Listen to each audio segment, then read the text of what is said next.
বাংলাদেশ ও কাতারের মধ্যে পারস্পরিক বিনিয়োগ ও উন্নয়ন ও সুরক্ষা সংক্রান্ত চুক্তি, দ্বৈতকর পরিহার ও কর ফাঁকি, আইনগত বিষয়ে সহযোগিতা, সাগরপথে পরিবহন সংক্রান্ত চুক্তি এবং দুদেশের ব্যবসা সংগঠনের মধ্যে যৌথ ব্যবসা পরিষদ গঠন সংক্রান্ত 5 চুক্তি স্বাক্ষর করেন প্রধানমন্ত্রী শেখ হাসিনা ও কাতারের আমির Sheikh Tamim bin Hamad Al Thani.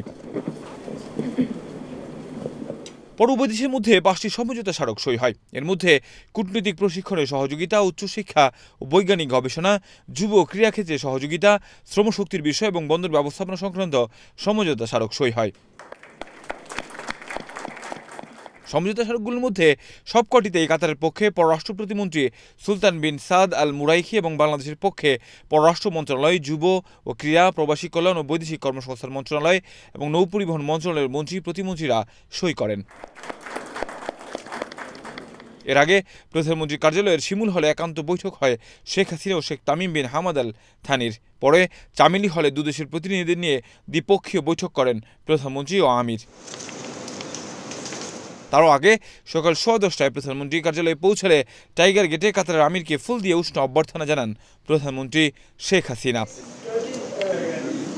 কাউসার আহমেদ, এশিয়ান টেলিভিশন, ঢাকা।